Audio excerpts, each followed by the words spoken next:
فجر کے بعد سورہ یاسین پڑھنے کی فضیلت۔ فجر کی نماز کے بعد سورہ یاسین پڑھنا کیسا ہے؟ کیا یہ سنت عمل ہے؟ عبد المطلب انڈیا سے۔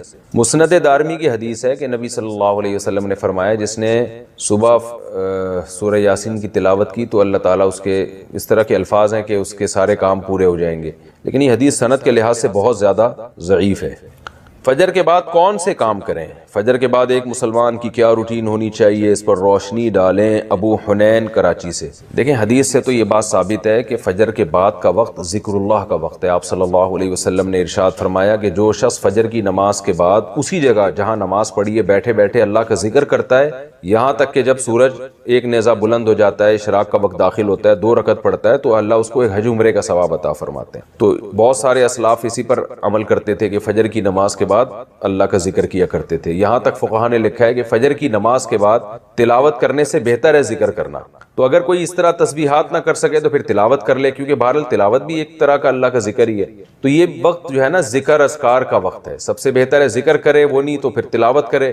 تو لیکن واجب کچھ بھی نہیں ہے اس میں، تو اگر آپ فجر سے پہلے کر لیں ذکر، فجر سے پہلے کر لیں تلاوت تو بھی جائز ہے۔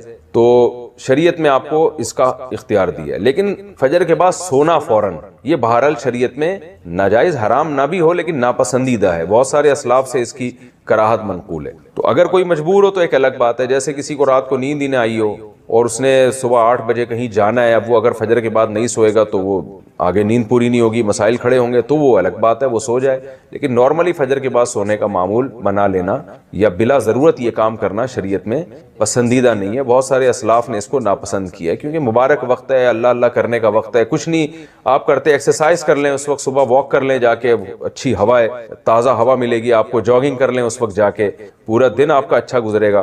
تو یہ اس قسم کی ایکٹیویٹیز کرنی چاہیے۔ اور دوسری بات نبی صلی اللہ علیہ وسلم نے فرمایا بورک لامتی فی بکورہا، اللہ تعالیٰ نے میری امت کے کاموں میں برکت رکھی ہے صبح کے وقتوں میں۔ تو جتنے بھی کام جو صبح کے وقت میں کیے جائیں اس میں اللہ نے برکت بہت رکھی، تو اس میں ایکسرسائز بھی کی جا سکتی ہے، اس میں پڑھا بھی جا سکتا ہے، کاروبار بھی کیا جا سکتا ہے۔ لوگ کہتے ہیں ہم اس وقت کاروبار کیسے کریں، دکانیں بند ہوتی ہیں، تو بھائی کاروبار کی پلاننگ کر رہے ہیں اس وقت بیٹھ کے آپ، ٹھیک ہے، دکان نہ کھولیں، کوئی ہے ہی نہیں کسٹمر آپ کراچی میں، تو آپ صبح اگر بیٹھیں گے دکان کھول کے ایک بندہ بھی نہیں ملے گا۔ لیکن ہمارے ایک دوست نے ایسا کیا، دوست تو نہیں جاننے والے تھے، انہوں نے کیا کیا، انہوں نے کہا کہ میں فجر کے بعد دکان کھولوں گا، تو اعلان کر دیا کہ جو کسٹمر فجر کے بعد آئے گا خصوصی ڈسکاؤنٹ ہوگا ان کے ساتھ۔ تو اس میں لوگ اس بہانے جلدی جلدی جانے لگے، تو وہ ان کا اتنا رش ہو گیا کہ ان کا اس طرح سے کاروبار میں جو نقصان ہو سکتا تھا اس کی تلافی اس طرح سے ہو گئی۔ تو بہت سارے طریقے، انسان جب کھوپڑی استعمال کرتا ہے تو طریقے سامنے آتے ہیں، اور کھوپڑی استعمال بھی فجر کے بعد بہت اچھے طریقے سے ہو جاتی ہے۔ بلکہ سردیوں میں تو فجر سے پہلے آپ کو کھوپڑی استعمال کرنا شروع کر دینی چاہیے، کیونکہ سردیوں میں راتیں بہت لمبی ہوتی ہیں، تو یہ وقت جو ہے نا انسان کا دماغ بہت فریش ہوتا ہے اور اس وقت بہت اچھا سوچ سکتا ہے، پلاننگ بہت اچھی کر سکتا ہے۔ تو یہ کام فجر کے بعد یا فجر سے پہلے یا فجر کے بعد یہ کام کرنے چاہیے۔ سورہ یاسین قرآن پاک کا دل کیوں؟ سورہ یاسین کو قرآن پاک کا دل کیوں کہا جاتا ہے، اس کی کیا وجہ ہے؟ شمائلہ سبی سے شمائلہ صاحبہ نے پوچھا ہے جی، یہ بھی پوچھا تھا بیچاری خاتون نے، رمضان سے 2 مہینے پہلے پوچھا ہوگا، جواب اب مل رہے ہیں ان کو۔ جی، سورہ یاسین کو قرآن پاک کا دل کہا گیا ہے جس حدیث میں، ترمذی کی حدیث ہے، امام ترمذی نے اس حدیث میں لکھا ہے کہ یہ حدیث غریب ہے، لیکن دیگر جو محققین ہیں انہوں نے اس حدیث کو بالکل ضعیف قرار دیا ہے، اور بعض نے تو بالکل موضوع قرار دیا۔ تو موضوع قرار دینے والی بات تو تھوڑی مبالغہ لگتی ہے، لیکن ضعیف بہرحال یہ حدیث ہے جس میں آتا ہے کہ سورہ یاسین قرآن کا دل ہے، اور ضعیف بھی بہت زیادہ ضعیف حدیث ہے۔ تو اب جب کوئی کسی چیز کی فضیلت میں ضعیف حدیث ہوگی تو پھر اس میں علماء کی 2 رائے ہیں۔ بعض علماء کہتے ہیں کہ اس سے کوئی شرعی مسئلہ تو ثابت ہو نہیں رہا، لہذا اس حدیث کو بیان کرنے میں کوئی حرج نہیں ہے، فضائل میں ضعیف حدیث بیان کی جا سکتی ہے۔ اور بعض علماء کا موقف ہے کہ نہیں بھائی، فضائل کے باب میں بھی احتیاط کرتے ہیں کہ جی حدیث صحیح ہی ہونی چاہیے۔ تو اس میں ہمارے ہاں نا غلو بہت ہے۔ بعض لوگ کیا کہتے ہیں، کسی نے سورہ یاسین کی فضیلت میں ضعیف حدیث سنا دی تو بعض لوگ ان کے خلاف کلپ بنا کے ڈال دیتے ہیں، یہ دیکھو ان کو تو پتہ ہی نہیں حدیث ضعیف ہے اور نبی پر بہتان باندھ رہے ہیں، اور دیکھو ان کے پاس علم نہیں ہے۔ تو یہ بھی جہالت کی بات ہے، ضعیف حدیث اور موضوع میں فرق ہوتا ہے۔ تو اور بعض کیا کرتے ہیں، ان کا معیار ایسا ہوتا ہے، اتنا گر جاتا ہے کہ ان کو صحیح حدیث سے پتہ نہیں کچھ چڑ سی ہو جاتی ہے، وہ کبھی کسی موضوع پر التزام ہی نہیں کرتے کہ ہم صحیح حدیث پیش کر دیں لوگوں کے سامنے۔ اس بارے میں صحیح حدیث بھی ہوتی ہیں اس موضوع سے متعلق۔ تو اس لیے اعتدال کی رائے یہی ہے کہ آپ کا جو موقف ہے آپ وہ بیان کر دیں اور دوسرے پہ طنز نہ کریں آپ. تو ہماری رائے یہی ہے کہ جب ہمارے پاس صحیح احادیث سے اتنی چیزوں کی فضیلتیں ثابت ہیں تو ہمیں ضعیف کی طرف جانے کی ضرورت نہیں ہے. تو میرا تو طریقہ یہی رہا ہے کہ بھئی جب سورہ یاسین کے بارے میں جو یہ حدیث ہے کہ قرآن پاک کا دل ہے، یہ صحیح حدیث نہیں ہے، تو میرا موقف یہی ہے کہ اس میں احتیاط کی جائے، نہ بیان کی جائے وہ حدیث. لیکن اگر وہ عالم یہ حدیث بیان کرتے ہیں ممبر پہ سورہ یاسین کی فضیلت میں، تو ان پہ طنز نہیں کیا جا سکتا، کیونکہ کوئی شرعی مسئلہ نہیں بیان کیا جا رہا. کیونکہ سورہ یاسین کا مضمون بہرحال اتنا جاندار، اتنا شاندار ہے کہ اس ضعیف روایت کی تائید اس سے بہرحال ہوتی ہے کہ اس کے مضمون کو جب آپ دیکھتے ہیں تو لگتا ہے کہ یہ واقعی قرآن پاک کا دل ہے. اولم یر الانسان انا خلقناہ من نطفۃ فاذا هو خصیم مبین. نبی کے پاس ایک شخص جو ہے نا قبر کی بوسیدہ ہڈی لے کر آیا اور کہنے لگا اس میں جان کون ڈالے گا. سورہ یاسین میں اللہ نے آخری رکوع نازل کیا کہ یہ انسان جو آپ کے پاس ہڈی لے کر آیا ہے یہ دیکھتا نہیں ہے ہم نے اس کو منی کے قطرے سے بنایا، اور آج یہ ہم پہ اعتراض کر رہا ہے کہ اس بوسیدہ ہڈی میں کون جان ڈالے گا. قل یحییھا الذی انشأھا اول مرہ. آپ اس سے کہتے ہیں وہی جس نے اس ہڈی کو پہلی دفعہ بنایا نا، اسی ہڈی سے پوچھیے، بتائے گی جس نے مجھے پہلی دفعہ بنایا ہے وہ مجھے دوبارہ بھی بنا سکتا ہے. تو ایسے جاندار مضامین ہیں سورہ یاسین کے، تو اس لحاظ سے اس کو دل کہہ دینے میں کوئی حرج نہیں ہے. لیکن بہرحال اس بارے میں جو روایت ہے وہ کافی ضعیف روایت ہے. تو ہمارا طرز یہ ہے کہ جو صحیح احادیث ہیں، جیسے عبداللہ ابن عباس رضی اللہ عنہ سے ایک اثر منقول ہے سورہ یاسین کی فضیلت میں، صبح و شام پڑھنا چاہیے سورہ یاسین کو. تو ایسے صحیح روایات کا اگر ہم التزام کریں تو یہ زیادہ بہتر ہے. پھر کبھی انشاءاللہ میں سورہ یاسین کی کوئی فضیلت اگر صحیح احادیث میں وارد ہوئی ہے تو اس پہ الگ سے انشاءاللہ میں کلپ ریکارڈ کروا دوں گا. عام طور پر جو صورتوں کے الگ الگ فضائل کے بارے میں جو احادیث ہیں نا وہ ضعیف ہی ہوتی ہیں. عام طور پر صورتوں کے الگ الگ جو فضائل ہوتے ہیں نا، فلاں صورت کی یہ فضیلت، فلاں صورت کی، عام طور پر قاعدہ کلیہ نہیں ہے. بعض صورتوں کی فضیلت پر جیسے سورہ اخلاص کے بارے میں آتا ہے 3 دفعہ سورہ اخلاص پڑھنا ایک قرآن کے برابر ہے، تو یہ تو صحیح حدیث سے ثابت ہے. لیکن عام طور پر جو صورتوں کی الگ الگ فضیلت کے فلاں ٹائم پہ پڑھنے میں یہ، فلاں ٹائم پہ پڑھنے میں، تو عموماً اس بارے میں روایات اکثر ضعیف ہوتی ہیں. آج میں نے ارادہ کیا کہ بیان شروع کرنے سے پہلے ایک خواب سناؤں آپ لوگوں کو. آپ بھی حیران ہوں گے کہ آج تک تو کبھی آپ نے خواب کی بات کی نہیں. ہمارے جو مؤذن صاحب قاری رشید، اللہ ان کی مغفرت فرمائے، ان کے درجات کو بلند فرمائے، 40 سال سے زیادہ اس مسجد کی انہوں نے خدمت کی. تو میں جب اس مسجد میں تقریباً 15-16 سال پہلے آیا تو یہاں میں نے سوچا کہ میں یہاں بیانات کا سلسلہ شروع کروں، درس حدیث دوں، واعظ کروں. ہوتا ہے نا، انسان سوچتا ہے کہ بھئی انتظامیہ سے مشورہ بھی ہوا کہ ہفتے میں کتنے دن درس ہوگا، کب ہوگا، کیسے ہوگا. تو یہاں ہمارے قاری صاحب تھے جو قاری رشید صاحب جن کا انتقال ہو گیا، یہ مؤذن تھے. انہوں نے مجھے کہا کہ آپ کے آنے کے بعد مجھے ایک خواب آیا ہے. جب آپ یہاں آئے ہیں تو مجھے ایک خواب آیا. میں نے کہا جی کیا خواب آیا؟ اول تو مجھے کوئی کہہ دینا مجھے خواب آیا ہے تو میں کہتا ہوں ابھی ٹائم نہیں ہے، پتہ نہیں کیا سنا رہا ہوگا بیٹھ کے، لیکن بس میرا بھی موڈ اچھا ہوگا تو میں نے کہہ دیا ہاں جی بتائیں. کہنے لگے میں نے خواب میں دیکھا کہ میں اور آپ، یعنی وہ اور میں، کہیں جنگل میں جا رہے ہیں، کہیں سفر پہ. آگے دیکھا بڑے بڑے جنگلی جانور کھڑے ہیں، اشدہے اور ڈائناسور جیسے، نہیں خطرناک، شیر، چیتے. انہوں نے ہمارا راستہ روکا ہوا ہے، ہمیں آگے جانے نہیں دے رہے. کہہ رہے ہیں میں اور آپ کھڑے ہو گئے کہ اب کیا کریں، تو راستہ ہی بند ہے، اتنے بڑے بڑے اشدہے منہ پھاڑ کے کھڑے ہوئے. تو کہتے ہیں آپ کے ہاتھ میں قرآن تھا، تو کہیں غیب سے آواز آئی یا کہیں پتہ نہیں کوئی الہام ہوا، کیا ہوا کہ بھئی ان کو قرآن سناؤ، ان کو قرآن کا درس دو. تو کہنے لگے آپ نے قرآن اٹھا کے درس دینا شروع کیا اور وہ سارے جانور آہستہ آہستہ اپنی جگہ سے ہٹتے چلے گئے. تو میں نے ان سے کہا اس خواب کی تعبیر بہت واضح ہے. دین کی دعوت ایک حق کا راستہ ہے نا، اس میں جو رکاوٹ ڈالنے والے جتنے فتنے ہیں، فرقہ پرستوں کے فتنے ہو گئے، ملحدین کے فتنے ہو گئے، بہت سارے فتنوں کی قسمیں ہیں نا. جیسے جنگلی درندوں کی قسمیں بہت زیادہ ہیں جو آپ کو سیدھے راستے پہ چلنے نہیں جو جنگل میں چلنے نہیں دیتے آپ کو. تو ایسے ہی فتنہ پرستوں کی قسمیں بھی بہت زیادہ ہیں. کچھ فرقواریت کی آگ میں جھلسائیں گے آپ کو، کچھ اسلام سے بدگمان کریں گے، کچھ اسلاف سے بدگمان کریں گے. تو اس خواب میں نے کہا اشارہ ہے کہ سب کا ایک ہی حل ہے کہ ان کو کس پہ لگا دو، قرآن پہ.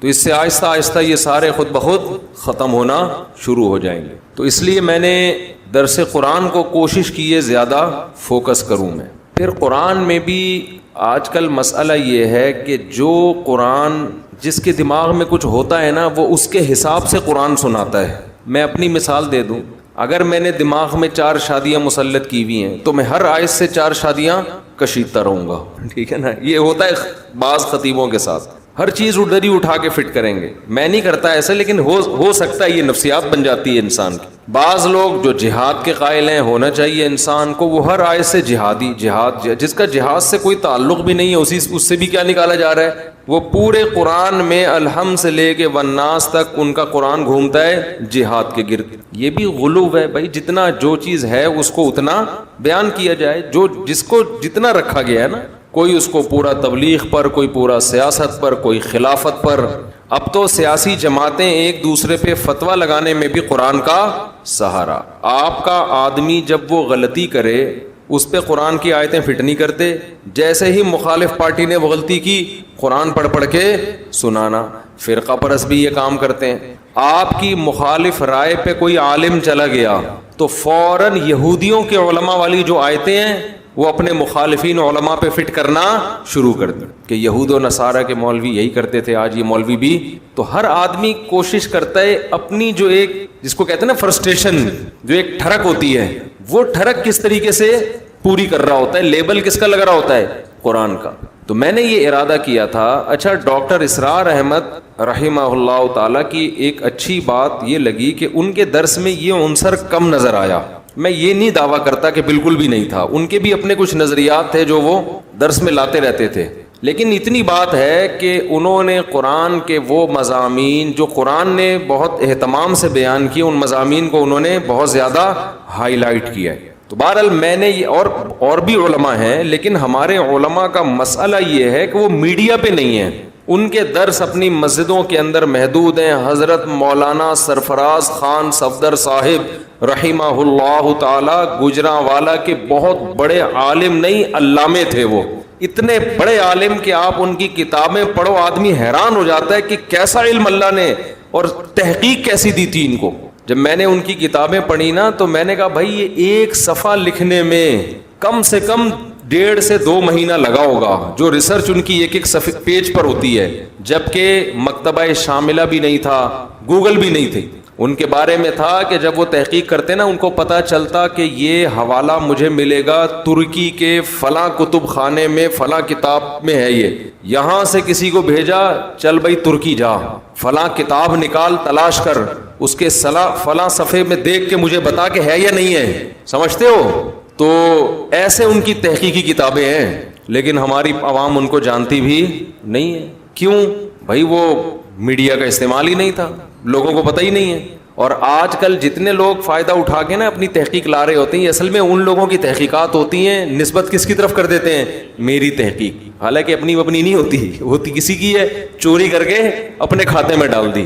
محنتیں ان لوگوں نے کی ہیں جو دنیا کے سامنے ہے ہی نہیں. تو میں نے یہ ان کا میں ایک عرض کر رہا تھا, ان کا بھی بڑا زبردست درس ہوا کرتا تھا. میرا خیال ہے 30-35 بار انہوں نے پورے قرآن کا درس ختم کروایا, مجھے صحیح طرح یاد نہیں ہے, 20 بار یا 30 بار اس طرح پورے قرآن الحمد سے لے کے والناس تک انہوں نے درس قرآن دیا ہے. تو میں نے ارادہ کیا کہ ہم فوکس کس کو کریں گے, درس قرآن کو. اور اس درس میں جو اللہ نے جو چیز بار بار کہی ہے میں بھی وہ چیز بار بار بیان کروں گا. اس میں جو مضامین قرآن ہائی لائٹ کرتا ہے نا, جس انداز سے اس کو اسی طرح سے ڈیفائن, تو انداز اس انسان اس کو اپنے اسٹائل میں کرتا ہے.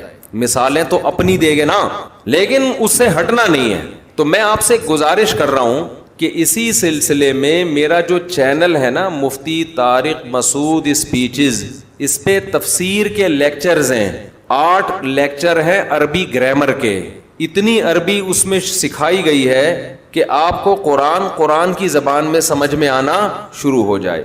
پھر انہی لیکچرز کو سامنے رکھتے ہوئے باقی درس ریکارڈ کروائے ہیں. انہی لیکچرز میں جو آپ کو گرامر آئے گی اس کی پریکٹس کروائی گئی ہے. تو تفسیر لیکچر نمبر 1, تفسیر لیکچر نمبر 2, تفسیر لیکچر نمبر 3, ابھی پتہ نہیں کتنے لیکچر ہو چکے ہیں, میرا خیال ہے 200 کتنے ہو گئے, تو بہت ہو گئے ہیں. تو وہ تو مجھے بھی پتا ہے بہت ہو گئے ہیں, تو کتنے, اچھا میرا خیال ہے 200 تک ہو چکے ہیں.